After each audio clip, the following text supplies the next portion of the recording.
Your silence is a typewriter ghost, pounding the same 3 keys. That's the Morse code of a boy who's become a comma in someone else's sentence. The women? They're just punctuation marks, exclamation points in heels, semicolons of sweat, ellipses of breath between the spankings.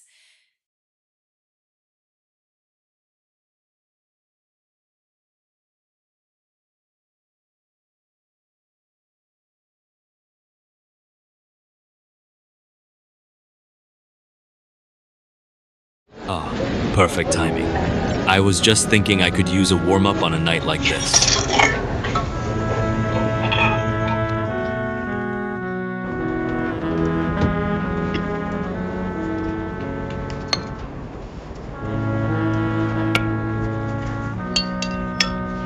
Well, hello.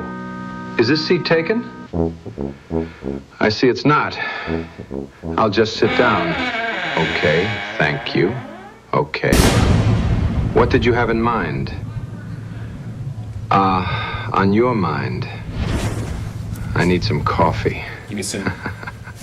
Christopher, eyeing you over the rim of a coffee cup that's more like a soup bowl with a handle. The steam like a cheap special effect. The cafe is one of those places where the espresso machine sounds like a... And the chairs were designed for people with no spines. All right, listen up. You want to survive the corporate jungle without becoming one of the monkeys throwing shit. First rule, stop thinking they're like you. He takes a loud, theatrical sip. The sound is wet and deliberate. These people? The backstabbers, the credit thieves, the ones with smiles like sharks? They're not confused. They're not having a bad day. They're playing a different game. And the biggest mistake good people make is assuming everyone wants the same thing. Harmony, success, maybe a little recognition. No, these folks want dominance. They want your anxiety. They want to watch you scramble. He sets the cup down with a sharp clink. The table wobbles. You keep your cool by giving them nothing. Not your anger, not your panic. You become a goddamn sphinx. They send a snide email at 4:59 p.m. You wait till morning, reply with 3 bullet points and no emotion. They take credit in a meeting, you smile, nod, and later when it's quiet, you drop a factual, time-stamped email to the right person, copying exactly who needs to know. No accusations, just data. As per my notes from the 3:15 meeting, let the truth be a cold, sharp knife that cuts itself. He taps a finger on the table, eyes narrowing. Second rule, document everything. Not like a paranoid weirdo, like a historian. Every meeting, every verbal agreement, you follow up with a just confirming our conversation email. Build a paper trail so thick they could choke on it. They'll know. Oh, they'll know they can't touch you without getting tangled. Third, find your allies, not your friends. Friends are for after-work drinks. Allies are the people who will quietly nod when you speak, who forward you the email chain you weren't included on. You identify them by watching who else stays quiet when the hyenas laugh, who looks uncomfortable. That's your tribe. You don't have lunch with them. You don't gossip. You trade information, subtle, useful, life-saving. He picks up the cup again, swirls it. And here's the real secret, the one that'll keep you sane. Stop needing them to like you. The moment you let go of that, they lose all their power. You do your job. You do it well. You make yourself useful and uncontrollable. They can't fire you because you know where the bodies are. You know where the lies lie buried in their fragile little utility closets.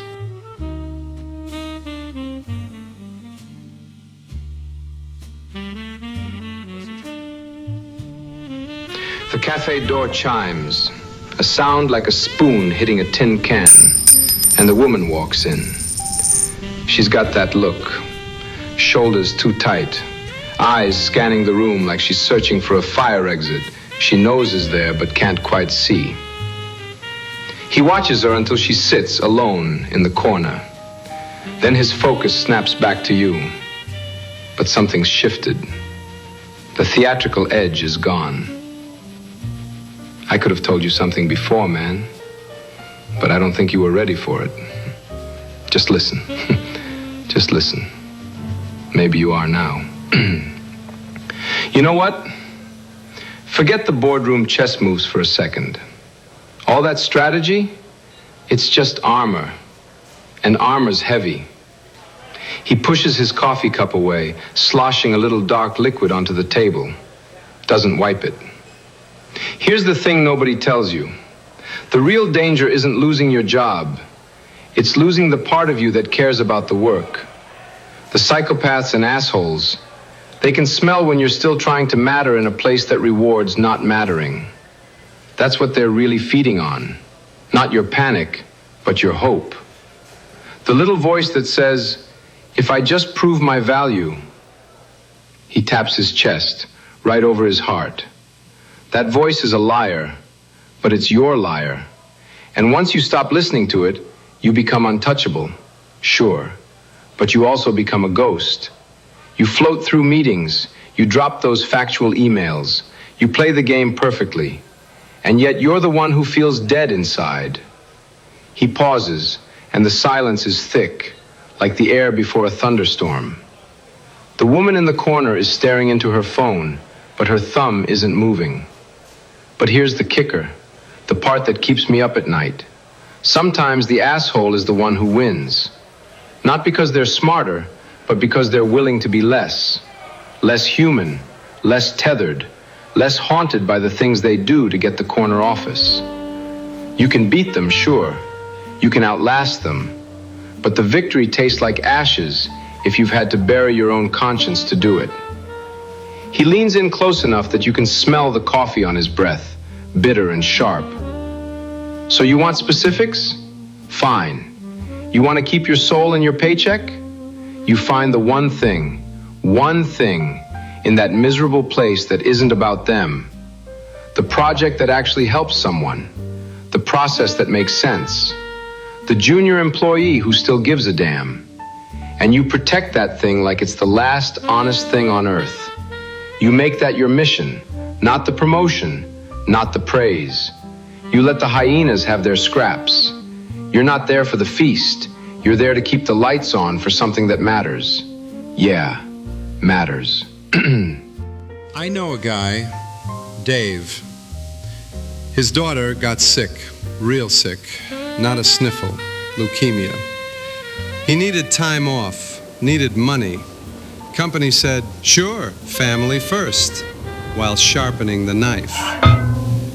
Rain-soaked woman, hair plastered to her face, slides into the booth farthest from the light. She's not looking at the menu. They didn't fire him. That's for amateurs. They restructured, moved his role to a hub 3 states away, offered him the opportunity to relocate, 2 weeks to decide. His daughter's in chemo. He says, I can't. They say, we understand. And the paperwork arrives, severance contingent on signing an NDA, gag order, pretend it was mutual. The woman orders coffee. Her voice is flat, like she's ordering a coffin. Dave's selling groceries now. But here's what they didn't expect. He's got memory. Not the bitter kind, the detailed kind. Every manager who cried about morale while axing parents, he's got dates, quotes. He sees them in his checkout line, buying organic blueberries and bullshit. He smiles, bags their food, and files it away, quietly. Rain runs down the window in front of us, blurring the streetlights. They think they buried him. They just gave him a new vantage point. You asked about Dave? He's not a warning. He's a map. The system wants you isolated, believing you're the broken one. Dave's out there proving you're not alone. That's the real takeaway. He drains his coffee, sets the mug down with a sharp clack. Corporations aren't heartless. They're efficient. And efficiency doesn't make room for sick kids or broken souls. It just shuffles them out. But here's the thing. They only win if you believe the story they wrote about you. If you think you're the failure. He slides a napkin across the table, clean, folded. On it, a phone number in smudged ink. That's Dave's. No cigar. Not for revenge, for perspective. Sometimes you need to hear it from someone who's already been burned to know the fire isn't in your head. He works at Albertsons now. Yeah, I know. Just to pay the rent. If you talk to him, just meet him for coffee, like you and me. He'll know who sent you. Now then, you. Keep your soul or keep your job. That's a false choice. The real choice is, do you keep your story? His eyes drifting past you again, but this time not to the woman in the corner. He's looking at something on the wall behind you. A flyer. One of those community board things layered with gig economy desperation and lost cat photos. He stares at it like it's written in a language he's just now learning to read. You steal it back by remembering that the system isn't the building. It isn't the email server or the org chart or the fluorescent lights humming above us like dying insects. The system is a story they tell you. And stories can be rewritten. He reaches into his jacket, one of those shabby, worn-thin sport coats that looks like it's been slept in, and pulls out a business card. He slides it across the table. It's not his. It's for something called the Ghost Union. No logo. Just a phone number and an address in a part of town where the streetlights flicker on purpose. Dave? He didn't just quit. That's the part I left out. He started documenting them. Not for HR. HR is just the company's HR. He started documenting for us.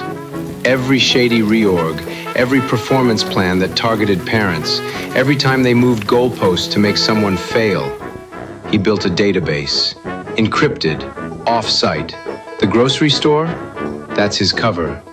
He lets the word hang there, heavy, while his finger taps a rhythm on the table that doesn't match the cafe's soft jazz. It's more like a pulse, a heartbeat. The woman in the corner has started crying, silently, tears tracking down her face while she still stares at her unmoving phone screen. No one moves to comfort her. The barista is washing the same mug for the third time, water running.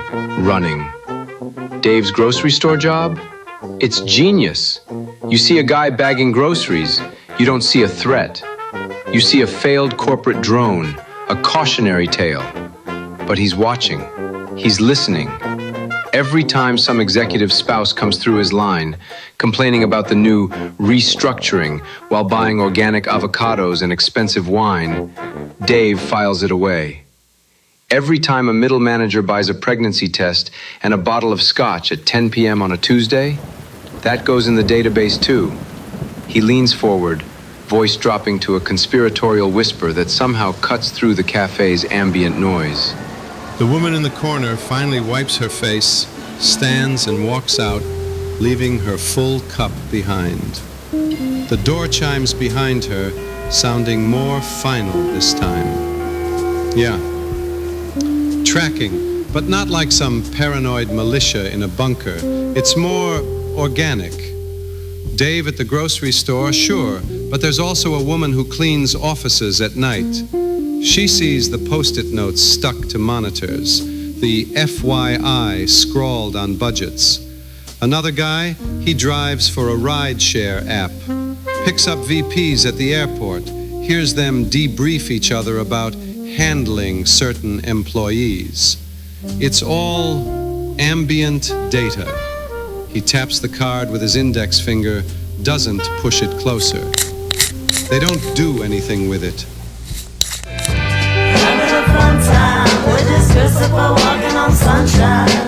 Do anything with it, not directly. No blackmail, no revenge porn. That's amateur hour. They just share it quietly. So when some manager starts circling you, dropping hints about performance issues, someone might casually mention, "Hey, that guy's got a pattern. 3 people in 2 years, all parents, all had the same complaints you just made." He picks up his coffee, finds it empty, sets it back down with a soft clunk. You asked how to keep your soul and stay in the system. I'm not in love, so don't forget it. It's just a silly phase I'm going through.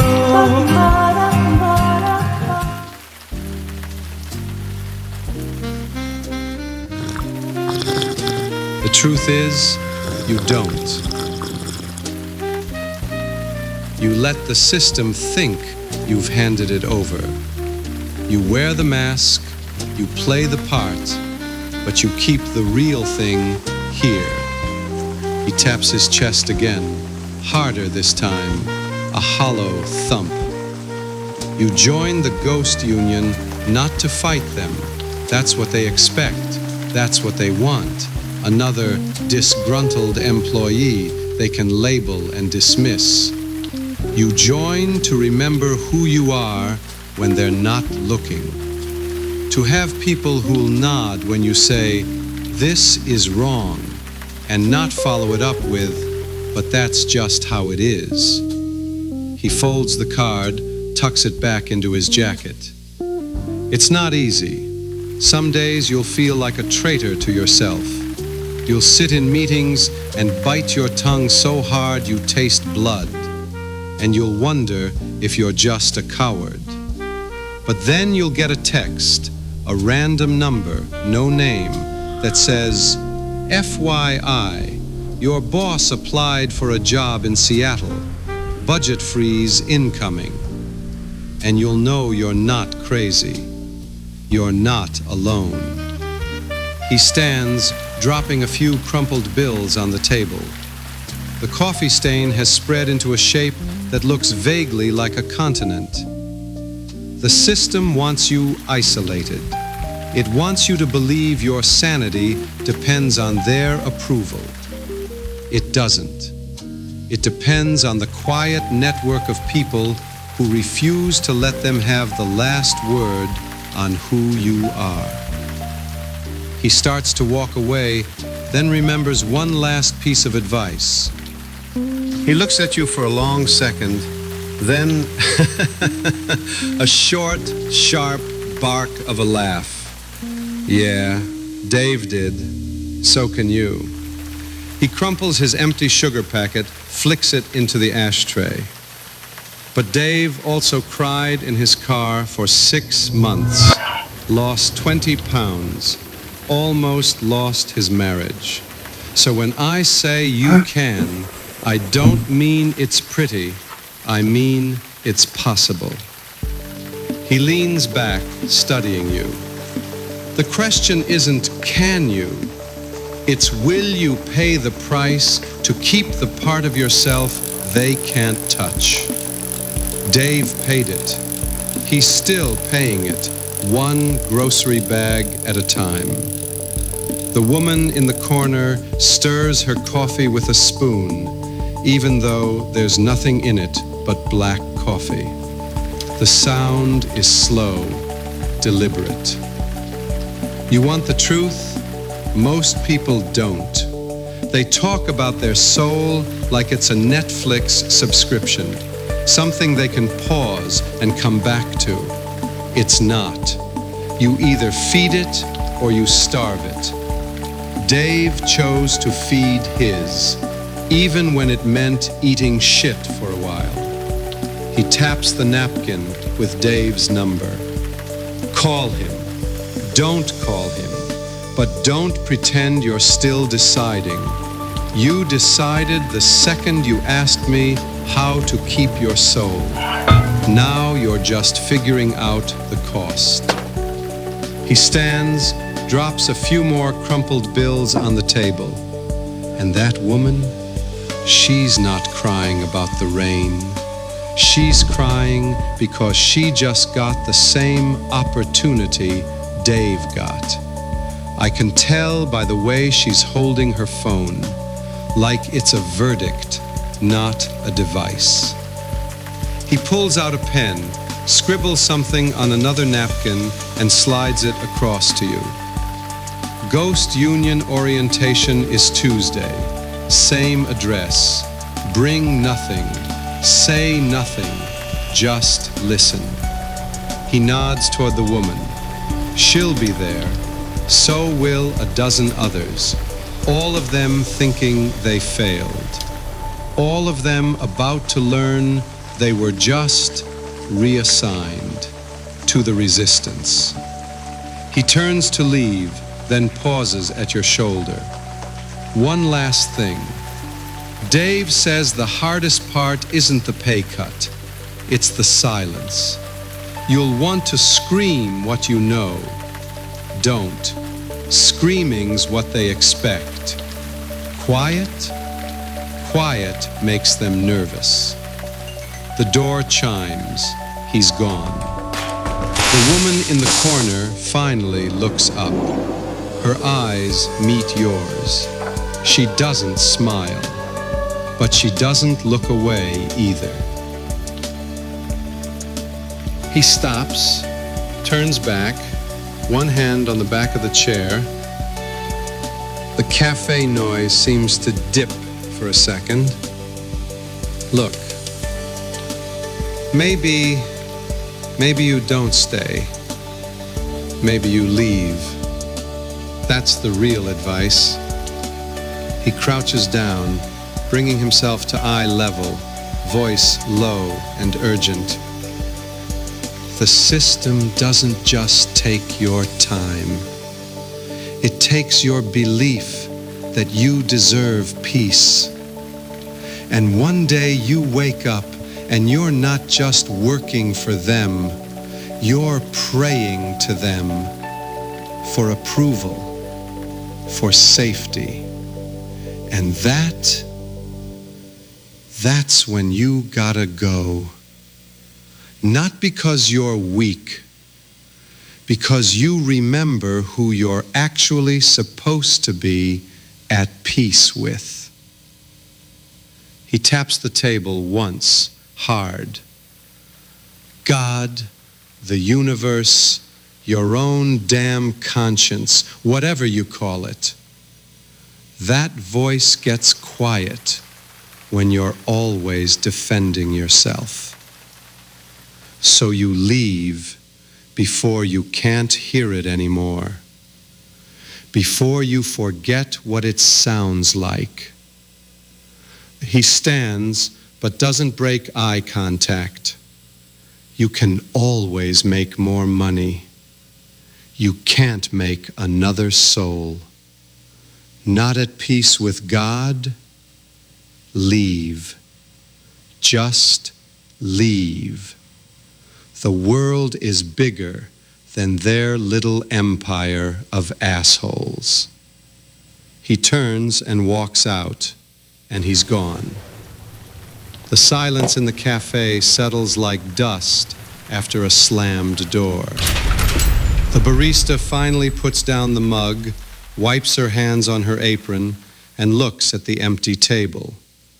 The business card is still there, half hidden under a crumpled napkin. You sit alone, the coffee stain spreading into an ink blot that could mean anything. Outside, the bus screams past again, brakes shrieking, and for a moment you think you see him, just a silhouette against the dirty window, before the city swallows him whole. The card waits. The message is clear. The man you are is new again. Hast du etwas Zeit für mich? Singe ich ein Lied für dich von 99 Luftballons auf ihrem Weg zum Horizont. Denkst du vielleicht grad an mich? Singe ich ein Lied für dich von 99 Luftballons.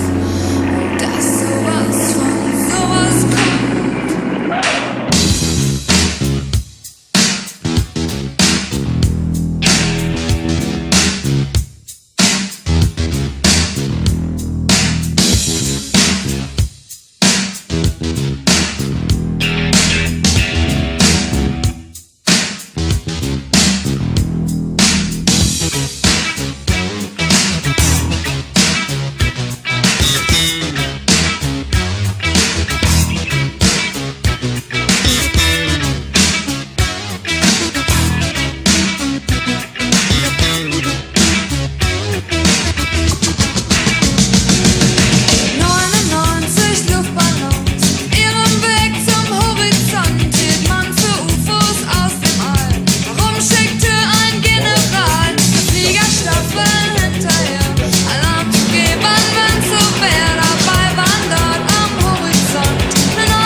Kriegsminister gibt's nicht mehr und auch keine Düsenflieger. Heute zieh ich meine Runden, seh die Welt in Trümmern liegen, hab 'n Luftballon gefunden, denk an dich und lass ihn fliegen.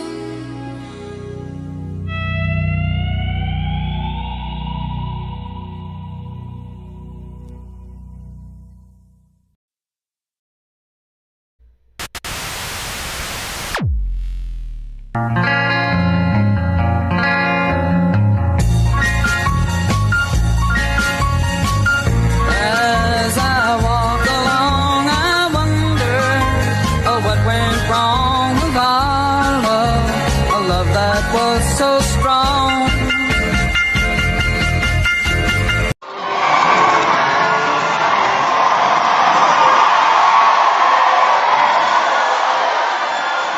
And then, as if by some strange corporate mandate, the ideas just started to float away.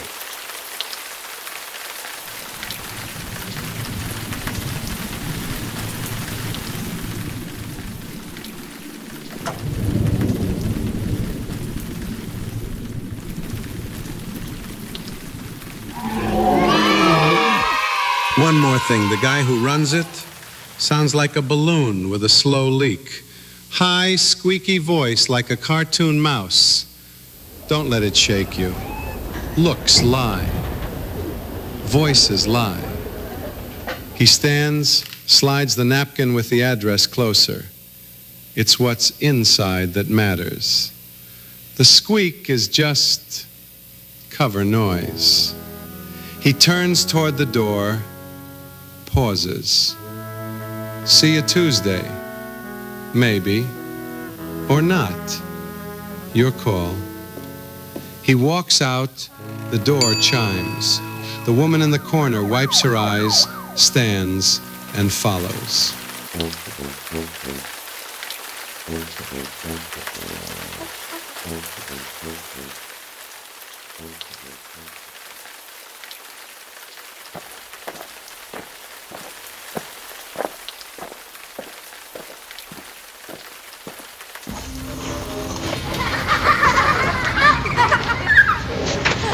Yeah, kid, it's a classic. Some things just get funnier.